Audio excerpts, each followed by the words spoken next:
Good morning, class 8.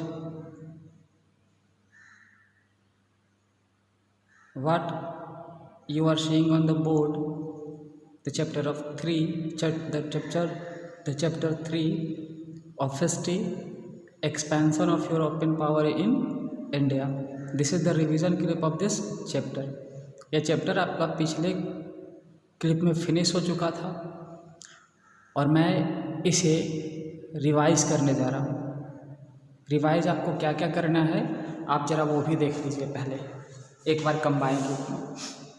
यहाँ पे जो आपको स्टार दिख रहा है ये सारे स्टार वाले सब पॉइंट्स हैं।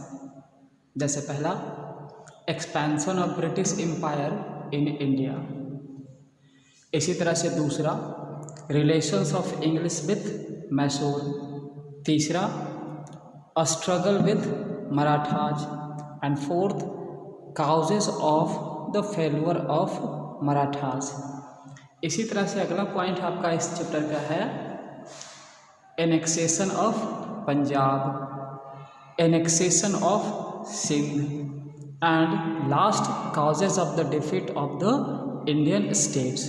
तो इस चैप्टर में अभी जो पॉइंट्स हमने अभी रिपीट किया इन सारे पॉइंट्स को आप पीछे विस्तार से पढ़ चुके हैं। यहाँ पे मैं क्या करने वाला हूँ कि हर पॉइंट्स के बारे में कुछ कुछ बताऊंगा और हर पॉइंट से रिलेटेड जो ट्रीटी था, जो कैरेक्टर थे, हम उसे रिपीट करने जा रहे हैं। और अगर और बेटर आपको याद बढ़िया समझ में है आना चाहिए तो एक बार बुक भी ज़रूर देखें रिवीजन होने के बाद या रिवीजन से पहले। तो चलिए हम स्टार्ट करते हैं। आपका ये टॉपिक पहला क्या आपको टॉपिक दिख रहा है, expansion of British empire in India. तो चलो देखते हैं एक्सपेंशन में। हम पीछे ही बता दिए थे कि ब्रिटिश यानी इंग्लिश ईस्ट इंडिया कंपनी अपने एम्पायर को एक्सटेंड करने के लिए बंगाल में बैटल ऑफ प्लासी के थ्रू बंगाल को सीज कर चुका था, बैटल ऑफ बक्सर के थ्रू अवध को, और उसी तरह से वो एक एक करके वो क्या कर रहा था कि उड़ीसा को भी कैप्चर किया। तो उसी पॉलिसी को वो एक्सटेंड करने के लिए यानी अपने प्रॉफिट को बढ़ाने के लिए उसने पॉलिटिकल जो कंडीशन था इंडिया उसमें इंटरफेयर करना शुरू किया। तो किया क्या उसने कि कुछ पॉलिसी लेकर आया इस कंपनी ने और इस पॉलिसी के तहत बहुत सारे राज्यों को उसने कैप्चर कर लिया। तो पॉलिसी क्या लेकर आया, एक बहुत ही फेमस पॉलिसी था। पहला था डॉक्ट्रिन ऑफ लैप्स, इस डॉक्ट्रिन ऑफ लैप्स, और दूसरा था subsidiary alliance. Doctrine of lapse के तहत क्या था कि यदि किसी राज्य का कोई राजा बिना वारिस के मर जाता है तो उसका गोद लिया हुआ कोई भी बेटा अगला उत्तराधिकारी नहीं बनेगा और वो राज्य सीधा कंपनी के अंडर में चली जाएगी। और इस तरह से डॉक्ट्रिन ऑफ लैप्स के तक से बहुत सारे राज्यों को कंपनी ने क्या किया, हड़प भी लिया। जैसे कौन कौन राज्य थे नाम आप सुन सकते हैं बढ़िया से। सबसे पहले इसको इंट्रोड्यूस किया लॉर्ड डलहौजी ने और इसके तहत सतारा, जयपुर, उदयपुर, संबलपुर, नागपुर, झांसी, बेरार, अवध जैसे राज्यों को कैप्चर कर लिया। इसी तरह से आपको दूसरा पॉलिसी दिख रहा है सब्सिडरी अलायंस, दिख रहा है क्लियर। तो ये सब्सिडरी अलायंस यहाँ पे जो ये दिख रहा है सब्सिडरी अलायंस, जरा सब्सिडरी अलायंस को भी समझते हैं। इसको इंट्रोड्यूस किया था लॉर्ड वेलेस्ली ने और जब वो इंट्रोड्यूस किया तो इस अलायंस के तहत उसने बहुत सारे शर्तों को लागू किया। अब उस कंडीशंस को मानने वाले जो इंडियन स्टेट्स होता था वो पूरी तरह से ब्रिटिश के हाथ में आ जाता था। जैसा कि आपका बुक में है, ये देखिए आपका शर्त नंबर 1 दिख रहा है। जैसा जो भी इसको एक्सेप्ट करेगा इस अलायंस को वो क्या करेगा, अब ब्रिटिश के किसी भी आर्मी से या फिर अपने किसी दुश्मन से बिना ब्रिटिश के परमिशन के युद्ध नहीं करेगा। इसी तरह से आपको देख रहे हैं इसका अगला पॉइंट यहाँ पे बहुत सारा दिया हुआ है कंडीशंस, आप एक एक कंडीशंस को पढ़ें और फर्स्ट क्लिप में हमने इसको एक्सप्लेन किया था, आप उसे देखें। तो ये जो सब्सिडरी अलायंस वो लेकर आया था लॉर्ड वेलेस्ली, उसके तहत सबसे पहले इसको एक्सेप्ट किया हैदराबाद के निज़ाम ने। कब एक्सेप्ट किया, 1778 में। उसके बाद नवाब के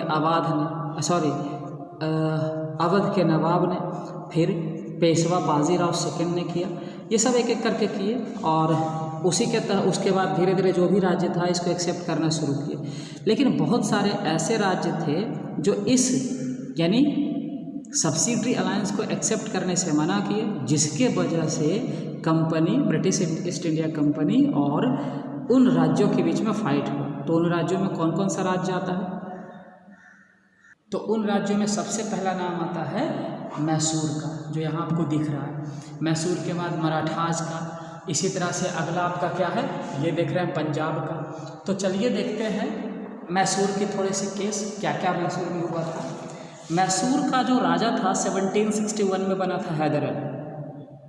अब ये हैदर अली जब बना राजा तो वो चाहता ही था कि ईस्ट इंडिया कंपनी इंडिया को छोड़ के भाग जाए। तो वो क्या किया, ईस्ट इंडिया के अगेंस्ट बहुत सारे पॉलिसी को अडॉप्ट किया और उसका एम्बिशन ही क्या हुआ, इंग्लिश के खिलाफ युद्ध का कारण बना। बट इंग्लिश मैसूर से फाइट करने के लिए एक अलायंस बनाई, किसके साथ, मराठा और हैदराबाद के निजाम के साथ। युद्ध भी हुई, लेकिन जब फर्स्ट एंग्लो मैसूर वार होता है तो उस युद्ध में ब्रिटिश को क्या करता है, हैदर अली हरा देता है। और हराने के बाद संधि भी होती है। संधि क्या होती है बता दे रहे हैं, संधि का नाम देखना पड़ेगा बुक में। हाँ, तो पहला युद्ध में संधि होता है ट्रीटी ऑफ मद्रास का 1769 में। इसके तहत मद्रास वाले क्षेत्रों में ब्रिटिश इंटरफेयर नहीं करेगा और ना ही हैदर अली पे क्या करेगा, इंग्लिश अटैक करेगा। और जब भी हैदर अली को ज़रूरत होगा ब्रिटिश उसको सपोर्ट भी करेगा। लेकिन ऐसा कुछ होता नहीं है और ये संधि टूटती है, जिसकी वजह से सेकेंड एंग्लो मैसूर वार होता है। ये भी अच्छी चलती है 80 to 84 के बीच में। बट बीच में 1782 में हैदर अली की मृत्यु हो जाती है और युद्ध अधूरा रह जाता है। लेकिन उसके बाद उसका जो सक्सेसर होता है टीपू सुल्तान, वो क्या होता है कि इस युद्ध को कंटिन्यू रखता है। लेकिन टीपू सुल्तान जितना वो मतलब एक वॉरियर की तरह उसे नाम जाना जाता है, वो जितना बड़ा योद्धा था, वॉरियर पे बहुत सारे एग्जांपल्स उसके हैं, जितना बड़ा वो योद्धा था वो उसे कंट्रोल नहीं कर पाया, लड़ा बहुत बहादुरी से। लेकिन इस थर्ड एंग्लो मैसूर वार में 1809 to 92 के बीच में ट्रीटी ऑफ सेरिंगपट्टनम के तहत जो मार्च 1792 में होता है, ये क्या होता है कि टीपू को अपना राज्य का बहुत सारा हिस्सा देना पड़ता है ब्रिटिश को। इसी तरह से फोर्थ एंग्लो मैसूर वार में क्या होता है 1799 में कि टीपू सुल्तान की हार होती है और इसकी मृत्यु के साथ ही मैसूर पूरी तरह से ईस्ट इंडिया कंपनी के हाथों में आ जाता है। तो अब आगे का टॉपिक आप क्या क्या है, अगला टॉपिक आप यहाँ पे देख रहे हैं, अ स्ट्रगल विथ मराठा। ये मराठा जो थे इसमें ये भी 3 युद्ध लड़े, फर्स्ट टू थर्ड 75 to 1818 के बीच में। अब इसमें फर्स्ट एंग्लो मैसूर मराठा वार और थर्ड एंग्लो मैसूर मराठा वार के बीच में हमने कुछ कैरेक्टर का नाम बताया था। जैसे सबसे डेंजर कैरेक्टर का नाम बताया था राघोबा। यही वो व्यक्ति था जो ब्रिटिश को इनवाइट किया था मराठाओं पे हमला करने के लिए। कारण क्या था कि मराठा का जब पेशवा माधवराव मरा तो उसके बाद ये चाहता था पेशवा बनना, यानी राघोबा। बट बना कौन, बना उसका भाई नरेंद्र राव। तो नरेंद्र राव को राघोबा ने मरवा दिया। लेकिन नरेंद्र राव के मरने के बाद भी क्या हुआ कि माधवराव का बेटा माधवराव नरेंद्र गद्दी पे बैठ गया और वो राजा बन गया। इसी से वो क्या हुआ, इसी तनाव से या इसी सोच के साथ उसने क्या किया, ब्रिटिश को इनवाइट कर दिया हमला करने के लिए। युद्ध भी होती है बट इसमें क्या होता है, दोनों में से किसी को सक्सेसफुल नहीं मिल पाता, ना तो मराठा को और ना ही ब्रिटिश को। और एक संधि होती है ट्रीटी ऑफ सालबाई। इस संधि के तहत क्या होता है कि ब्रिटिश समझौता कर लेता है कि अगले 20 साल तक हम हमला नहीं करेंगे। सेकेंड एंग्लो मराठा वार में 1803 to 1806 के बीच में क्या होता है, इसमें लॉर्ड वेलेस्ली सब्सिडरी अलायंस लेके आता है। और सब्सिडरी अलायंस जब लेकर के आता है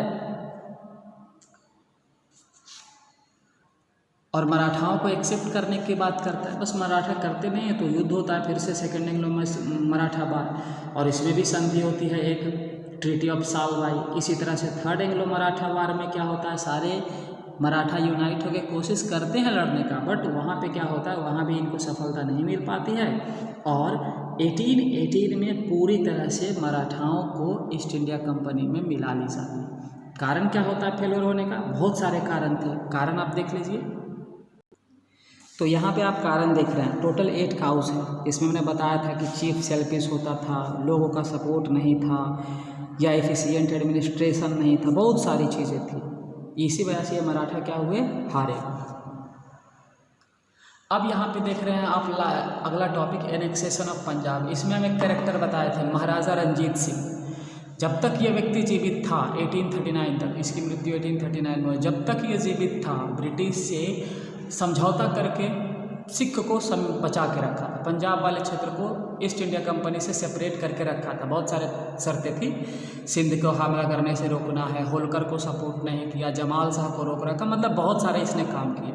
लेकिन जब ये मरा तो ये मराठा चीफ टूट गए, और उसके बाद मराठा नहीं, पंजाब के जितने भी सिख थे वो टूटे, और ब्रिटिश और पंजाब में युद्ध हुआ। 2 युद्ध हुआ सिख एंग्लो मैसूर वार में, फर्स्ट और सेकेंड। पहला हुआ 1845 to 46 और दूसरा हुआ 48 to 49। और दूसरे सिख वार में क्या होता है, पूरी तरह से पंजाब को भी ये लोग एनेक्स्ड कर लेते हैं। इसी तरह से अगला पॉइंट आपका देख रहे हैं सिंध का। सिंध जो था पंजाब के बाद वाला क्षेत्र है। इन क्षेत्रों में क्या था कि कोई राजा था ही नहीं, छोटा छोटा अमीर का ग्रुप था। अमीर के साथ भी ये ब्रिटिश समझौता करके रखे थे। लेकिन जब देखे कि ये लोग ज़रूरत से बाहर हो गए तो इन लोगों ने क्या किया कि सिख इसके ऊपर भी सब्सिडी अलायंस का प्रपोजल लेके आया, युद्ध किया और सिंध को भी अपने क्षेत्र में मिला लिया। तो ये इतना, ये इंडिया का, ये देख रहे हैं, ये पूरा का पूरा जो ये पॉलिसी था, पॉलिसी या युद्ध वाला जो पॉलिसी था, इन सारी चीज़ों की वजह से ब्रिटिश क्या किया, इंडिया के हर एक राज्य को जीता और 1856 तक हर एक राज्य को कैप्चर कर लिया। तो यहाँ पे सवाल ये क्रिएट होता है कि वो क्या कारण था कि यहाँ के जो इंडियन स्टेट्स थे, ये इंडियन स्टेट्स सक्सेसफुल नहीं हो पा रहे थे, वो हार गए ब्रिटिश से। तो कारण देखते हैं, ये रहा आपका कारण, दिख रहा है यहाँ पे, टोटल 5 है। बुक आपके पास होगा तो आप बुक में आसानी से देख सकते हैं इसको। इसमें भी बताए थे कि इसमें मुग़ल के टूटने के बाद कोई सा रूलर अच्छा नहीं था, स्टेट आपस में फाइटिंग करते थे, गवर्नमेंट लोगों के प्रति भरोसेमंद नहीं था, ऐसी बहुत सारी समस्याएं थी इन लोगों में। इसके बाद ये चैप्टर जो है यहीं पे क्लियर होता है। और इस चैप्टर से रिलेटेड यहाँ पे जो ऑब्जेक्टिव्स है वो भी हमने शेयर कर दिया है पिछले वीडियो क्लिप में। ऑब्जेक्टिव्स के साथ साथ ये जो क्वेश्चन आंसर आपको है वो आपको पता है क्या करना है, बस डिटेल वाला क्वेश्चन नहीं बनाना है, जो बनता है बनाइए। फेयर कॉपी तो बनाना नहीं है, बुक में अंडरलाइन करके रखिए। क्लास खुलेगा तो पहला काम मेरा यही होगा। धन्यवाद।